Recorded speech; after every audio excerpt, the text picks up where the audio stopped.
Drake just got exposed in the most humiliating way possible, and it wasn't by Kendrick Lamar. It wasn't by a diss track or a leaked document. It was by silence. A missing Instagram story.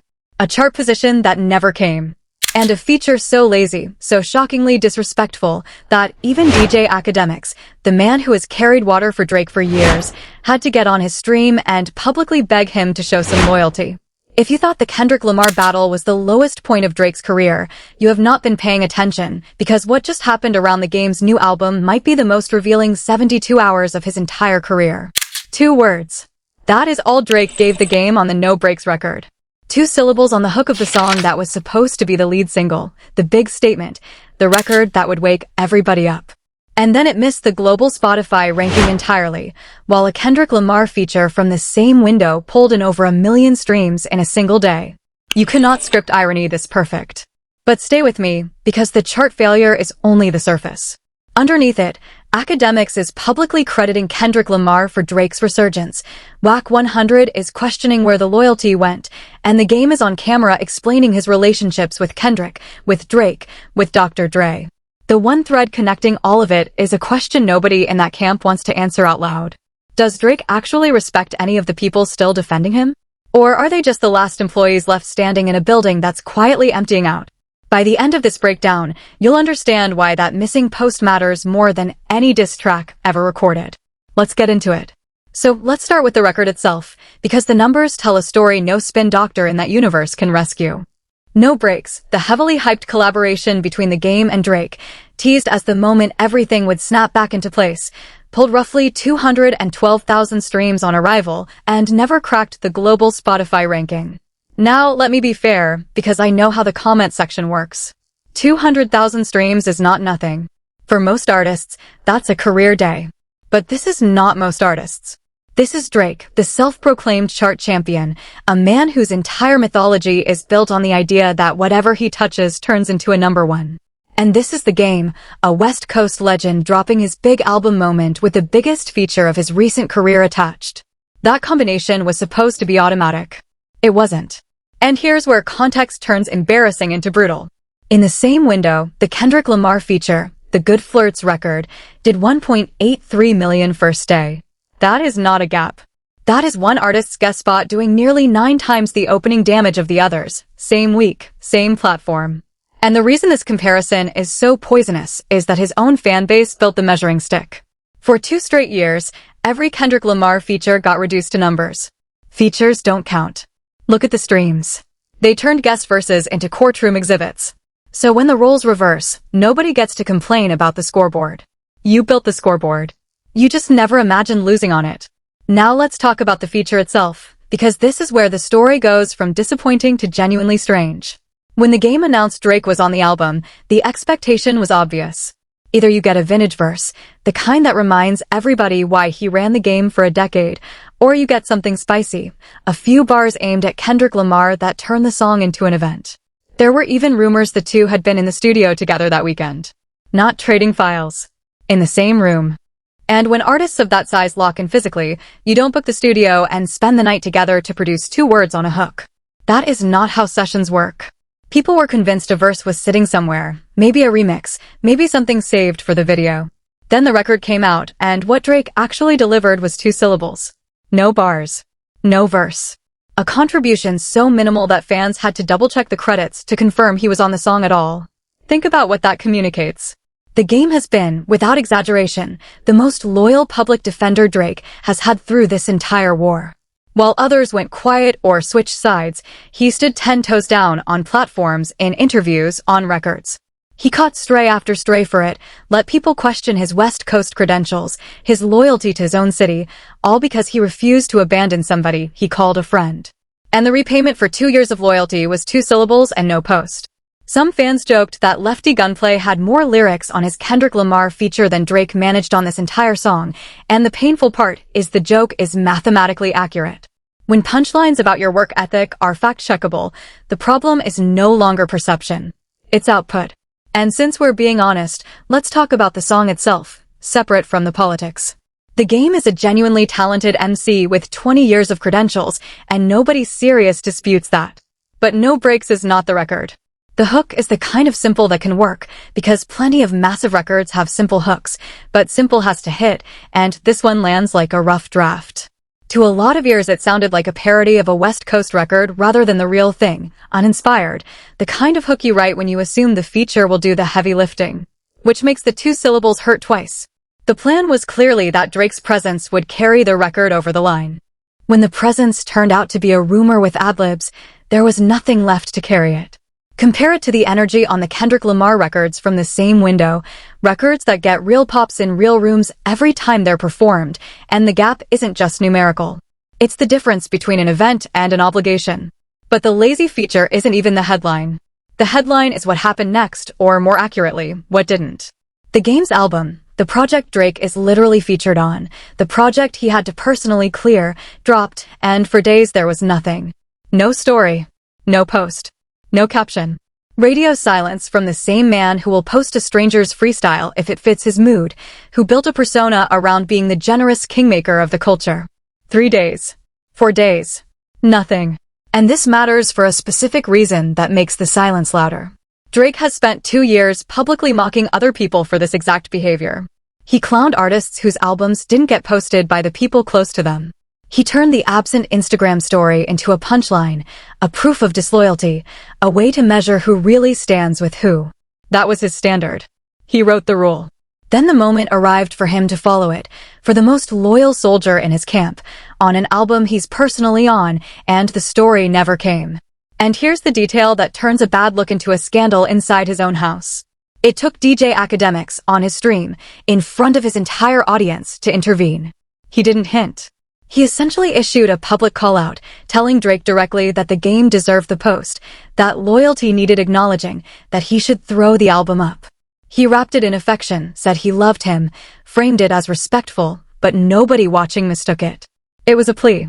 The man whose platform is built on defending Drake had to break character and beg him, publicly, to do the bare minimum for the one artist who never stopped defending him. And Akademiks said the quiet part too. He told him, on camera, you can't afford to lose the allies you still have, because you haven't been collecting new ones. You've been losing them. That is not commentary from a rival. That's a diagnostic report from inside the house. Then, hours after that plea, the post appeared. Drake finally threw the album on his story. On the surface, case closed. But look at the timeline, because the timeline is the story. The album had been out for days. The record had already flopped. The conversation had already exploded. And only after his own chief media defender put him on blast did Drake move. So the question is no longer whether he supports the game. It's whether the support only activates under public pressure. There's a massive difference between a friend who shows up on release day and a friend who shows up after the internet spends 3 days asking where he is. One is loyalty. The other is crisis management. The comments under the clip were ruthless. Fans pointing out you shouldn't have to propose support to somebody. Others noting that he posts features he actually cares about all the time, so the delay wasn't forgetfulness, it was priority. And priority is the word that should worry everyone in that corner. Because what this episode revealed is a hierarchy. When Drake wants a record to win, the machine moves instantly. When he's not invested, you get 2 syllables, 4 days of silence, and a pressured repost. The game found out, in real time, in public, exactly where he sits in that hierarchy. And he didn't need the post for clout. He's a legend with nothing left to prove. He needed it for what it symbolized, confirmation the loyalty ran both ways. Instead, the confirmation he got is that this loyalty has to be crowdsourced. Tell me in the comments if that post ever goes up without the pressure, because I don't believe it does. Now here's where the story takes a turn nobody saw coming. Because Akademiks didn't just call out the missing post. He went somewhere far stranger. In the middle of all this, he got on stream and thanked Kendrick Lamar for making the bounce back possible. Read that again, because it might be the most revealing sentence of this entire 2-year war. His argument was that Kendrick, by going quiet after the battle, by easing off the pressure, essentially gave his rival the breathing room to recover. That the absence of pressure allowed the Iceman rollout to happen, allowed the culture to move on. On the surface, it's a compliment wrapped in an insult. But think about what it concedes. It concedes the bounce back was conditional, that it only happened because the man who won chose to stop applying pressure. And it concedes something worse, that in this framing, Kendrick Lamar remains the gravitational center of Drake's entire career even during the victory laps. The goal of that battle was never to delete anybody from existence. Anybody who believed that was never operating from logic. The goal was to prove who the better rapper was, and that goal was accomplished so thoroughly that 2 years later, the opposing media apparatus still measures everything against it. And here's the layer nobody intended to expose.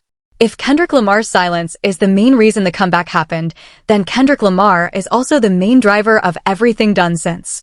The rollout, the chip-on-the-shoulder energy, all of it is downstream of that battle. The biggest inspiration of the last 2 years wasn't a producer or a new sound. It was the man who won. When your own loudest defender confirms that on camera, the war narrative isn't just lost. It's archived. And that brings us to the storyline that Orbit keeps pushing, the one about Kendrick Lamar supposedly being bothered. 2 years after the battle, they say he's extremely bothered, cutting people off, drawing lines, unable to move on. On the surface, to a casual observer, it might sound plausible. The moment you apply 10 seconds of scrutiny, it collapses.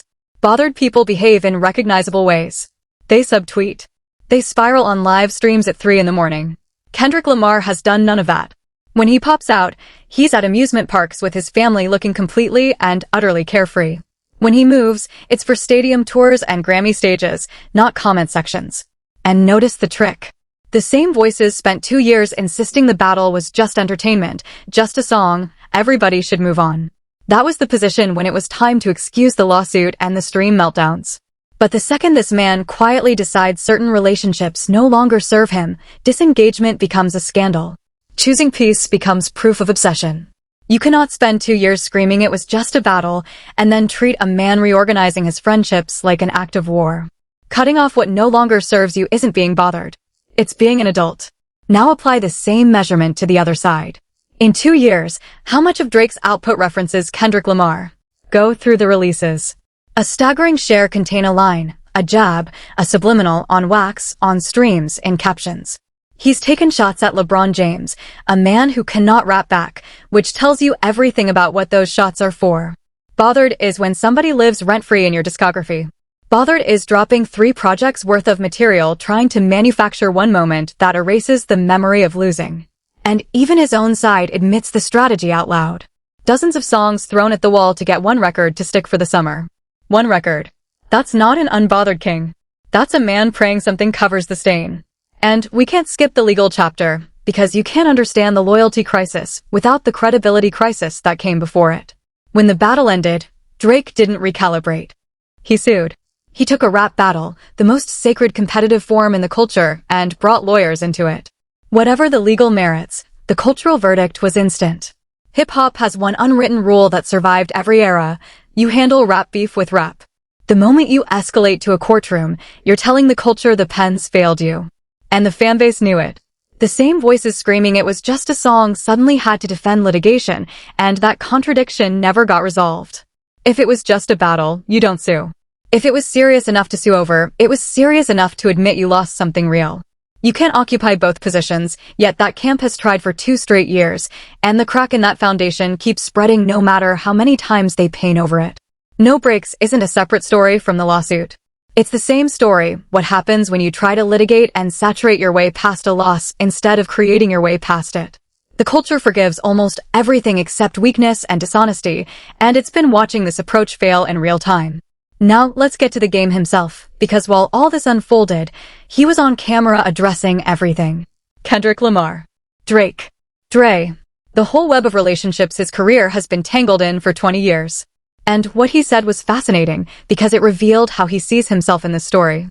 His position is that he put Kendrick Lamar in places he wishes people had put him on his first mixtape, took him on tour, showed him nothing but love, and now can't even get him on the phone.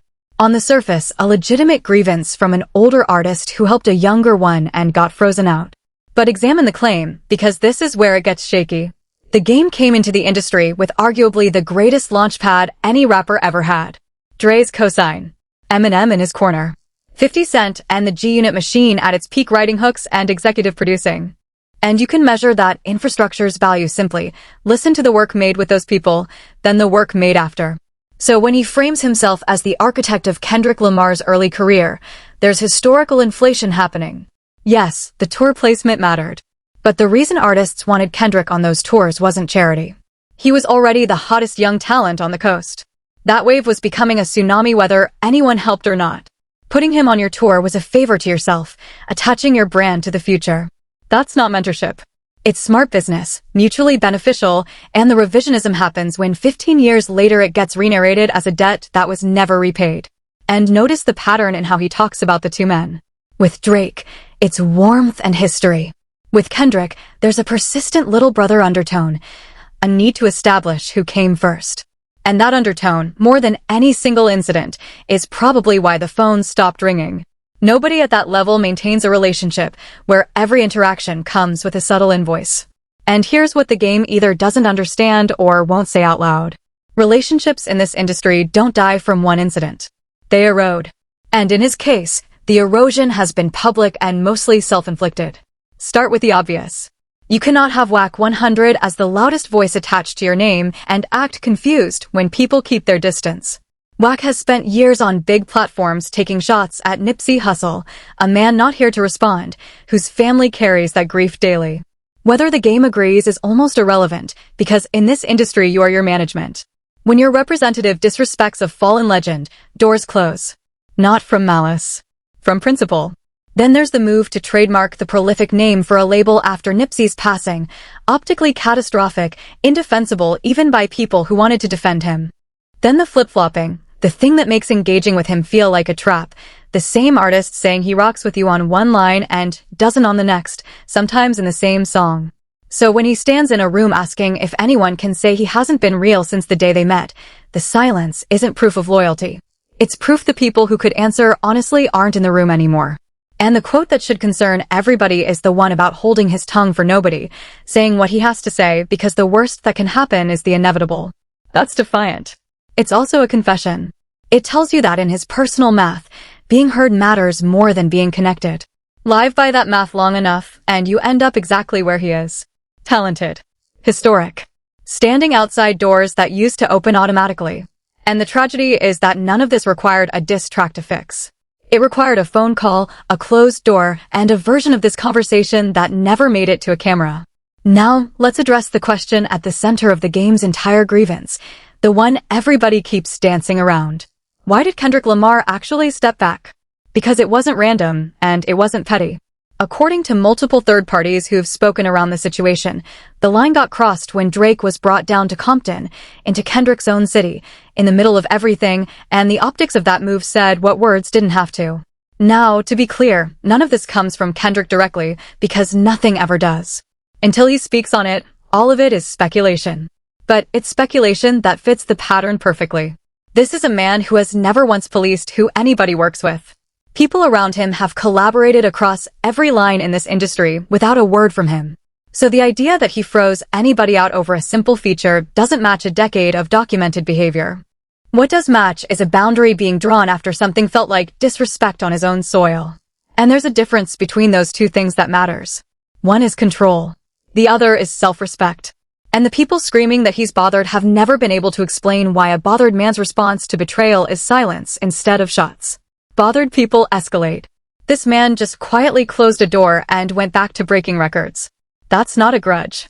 That's a boundary, and the fact that an entire media ecosystem can't tell the difference says everything about which side is actually struggling to move on.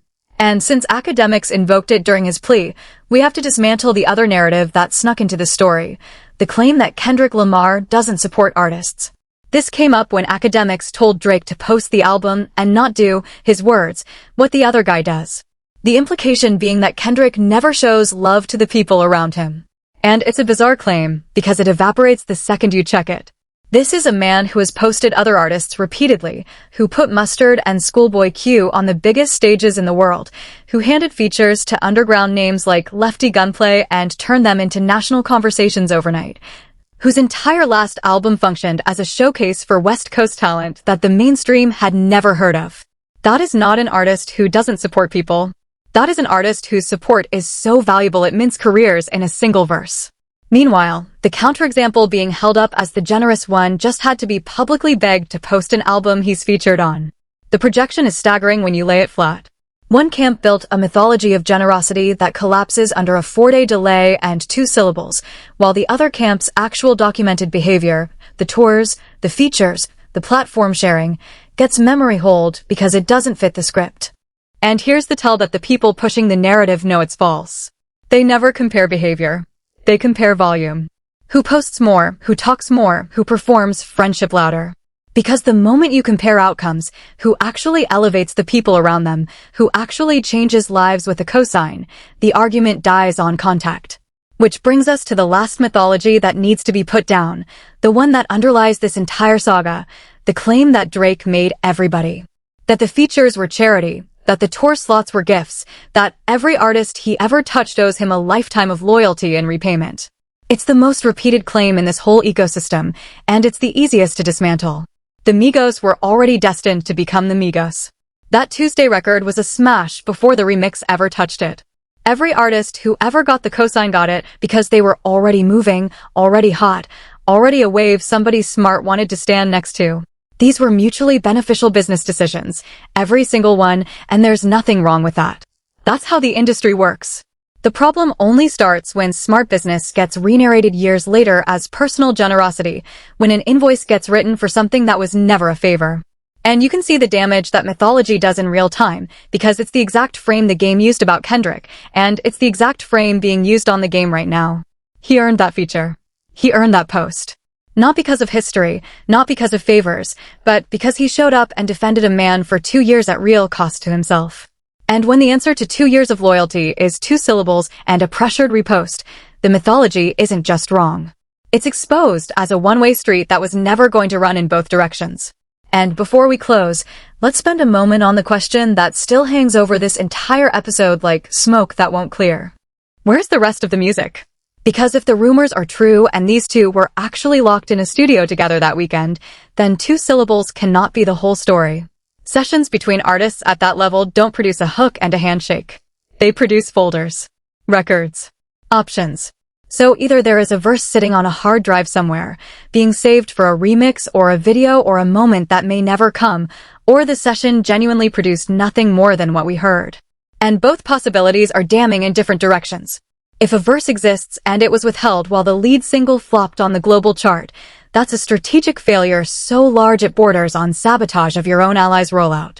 You don't hold the lifeboat while the ship is visibly taking on water. And if no verse exists, then the most loyal soldier in the camp got the minimum viable contribution after 2 years of maximum visible loyalty, and that says everything about how the people inside that circle are actually valued. There's a third theory floating around too, that something else was recorded, something aimed, something spicy, and it got shelved because the temperature changed. But even that theory just loops back to the same conclusion. Whatever exists, whatever was cut, whatever was held, the man who needed the support the most got the least of it. And that, more than any chart position, is what people are going to remember about this week. Because here's the truth nobody in that circle wants to say into a microphone. Loyalty was the entire brand of this comeback. The war was framed as proof of who really stands with who. And the first time that brand got stress-tested by something as small as an Instagram story, it took a public plea from the camp's own loudest voice to make it move. If loyalty is the product just failed quality control on camera. Now, while all of this was unfolding, Wack 100 entered the chat, and credit where it's due, he articulated the loyalty question better than anybody in this saga. His argument was simple and brutal. People give Drake way more than Drake gives back. And he walked through the evidence. The game, through 2 years of chaos, could have easily done what LeBron James did. Remember, LeBron and Drake were genuinely close, and the moment the wind changed, LeBron was at the pop-out, vibing, gone. That option was available to the game the entire time. It would have been the easy move, the career-protecting move. Instead, he stayed, absorbed the hits, let people question his standing, kept it real, as Wack put it, even while feeling isolated. And Wack's question to the industry was devastating in its simplicity. If I don't see a post when the game lets the first song go, then what exactly is this relationship? Because the game can't claim Akademiks as his friend. He can't claim the platforms or the media machine. The one thing he can claim, the one thing he earned through 2 years of public loyalty, is the friendship of the man he defended. When that man can't produce a single story for an album he's featured on, the friendship starts looking less like a bond and more like a subscription that stopped delivering. Wack even said it flat. He called Drake a little spoiled, someone who doesn't show honor to the people honoring him. And he connected it to the mystery everybody's chewed on for 2 years. Why did almost nobody jump out the window for this man when he was at war? Maybe this is why. When you treat loyalty as something you receive rather than return, you wake up at the top of the mountain standing alone, and the support you still have, you have to be publicly shamed into acknowledging. Now, let's zoom out to the phrase that keeps surfacing in all of this, because it might be the most important concept in this whole era. The stimulus package. For years, a Drake feature was exactly that, an economic event, a guaranteed chart position, a career injection that turned mid-tier artists into headlines overnight. That reputation was real once. The Migos wave, the Tuesday moment, the records that went nuclear the second his name attached. But here's the thing about stimulus packages. They expire. And even Akademiks has now said it on camera. The Drake stimulus package doesn't exist anymore, pointing to recent features that landed and vanished off the charts within days. That admission from that source is enormous because it confirms what the numbers have been whispering. The name alone no longer moves the market. No Breaks is the case study. 212,000 streams, no global chart entry, and a hook so thin the feature itself became the story for the wrong reasons. Compare that to what a Kendrick Lamar feature does right now. Good Flirts, 1.83 million in a day. Good Credit, monster numbers, and every time that record gets performed the building erupts in a way you cannot fake. And it's not just singles. The last touring cycle rewrote the record books as the highest-grossing rap tour ever staged. The Grammys got swept again this year. Every release is immediately the most discussed album of its year. That is what a functioning stimulus package looks like. Meanwhile, the narrative that Kendrick Lamar fell off, that he disappeared, is one of the strangest mass delusions in recent memory. The man just came off the biggest tour in the history of the genre, took 8 months of downtime after arguably the greatest 2-year run any rapper has ever had, and somewhere in that break, a fanbase convinced itself that rest is the same as irrelevance. By that logic, every athlete who ever took an off-season retired. And the studio whispers never stopped. Everybody in that orbit hears the same thing. He's recording. He's building. Which raises the question that should genuinely terrify the other side. If this is the scoreboard while Kendrick Lamar is resting, what does it look like when he comes back? Because when he responds to anything, he doesn't do subliminals or stream rants. He does direct, documented, career-altering statements. The last time somebody spent 2 years asking for his attention, they got Meet the Grahams. So by all means, keep asking. And since we're auditing honesty, let's talk about the spin that ran nonstop after the No Breaks numbers landed, because the goalpost relocation deserves its own chapter. For 2 years, the measuring stick from that side was ruthlessly simple. Numbers, charts, streams. That was the entire argument against every Kendrick Lamar achievement. If it didn't chart, it didn't count. Then No Breaks missed the global chart, and overnight the same voices discovered nuance. Suddenly 200,000 is actually a lot. Suddenly chart position isn't the whole story. Suddenly you have to consider context, timing, the phase of the moon. The whiplash is impressive. And the funniest spin is that Drake has 3 albums charting on the rap charts right now, as if that's a rebuttal. Nobody questioned the catalog. That catalog could chart for a decade untouched. The argument was about the feature power, the ability to make a new record matter right now, and on that specific question, the evidence just failed to chart. And let's name something else, because it explains a lot. A significant portion of that fanbase doesn't actually listen to the music anymore, and I say that with evidence. These are the same people who were certain there was a full verse on the album, who argued about it confidently for days, who apparently never pressed play long enough to learn the feature was 2 words. When your defense of an artist requires not hearing the song you're defending, you're not a fan of the music. You're a fan of the war. And wars, unlike albums, don't need quality to continue. They just need soldiers willing to fight over records they haven't heard. Here's the piece almost nobody's discussing, and it might be the most strategically important one. While all of this was happening, where was the actual energy going? Showing up to other artists' shows, scouting collaborations in completely different lanes, pop lanes, country lanes, anywhere the algorithm was warm. On paper, that's just business. Artists chase new audiences all the time. But context is everything, and the context is brutal. While loyalists from his own genre, his own war, waited for a single story post, the networking was happening with artists who never spent 1 second defending him, who would vanish the moment the wind changed, who offer something the game never could. A new audience that doesn't remember 2024. That's the tell. the whole psychology of this era in one image. He's not investing in the people who stood with him because their support is already spent, already useless for growth. He's investing in people who don't know the story yet. New rooms, new crowds, new listeners who never watch the battle or read the lawsuit. The game's loyalty has no growth potential. A pop crossover does. And once you see it, you can't unsee it. The scattered features, the genre tourism, the 3 albums thrown at the wall, it's not an artist defending a throne. It's a brand acquiring new customers because the old ones know too much. And the tragedy for people like the game and Akademiks is they think they're partners in a comeback. They're not. They're the old customer base being managed while the business pivots. And businesses don't send thank you notes to customers they're churning. They just quietly stop answering the phone. Sound familiar? The game just spent an entire interview asking why Kendrick Lamar won't take his calls, never once realizing he was describing exactly what's being done to him. So, let's bring this all the way back to where we started. The most humiliating exposure of Drake's career didn't come from Kendrick Lamar. It came from silence, from a missing story, from 2 words on a hook, from a chart that never opened its doors. Kendrick didn't lift a finger this week. He watched a feature against his name's shadow fail to chart while his own did 9 times the numbers. He watched the most loyal soldier get begged for, on camera, by the loudest defender. He watched Akademiks thank him for the comeback he made possible. And somewhere in the middle of it, the other side was out chasing new audiences and new genres because the old rooms know the story by heart. 2 years after the battle, the scoreboard reads like this. One man is resting after the biggest tour in rap history while the culture waits on his next move like a federal holiday. The other is flooding the market, managing defections, and measuring loyalty in syllables. And if the whispers are true and Kendrick Lamar is back in that studio right now, then everything we just talked about isn't the ending. It's the calm before the next storm. So now I want to hear from you. Did Drake only post the album because Akademiks pressured him, or was it always coming? Does the game have a legitimate grievance, or did years of self-inflicted damage close that door? Is the stimulus package actually dead, or one hit away from revival? And the big one.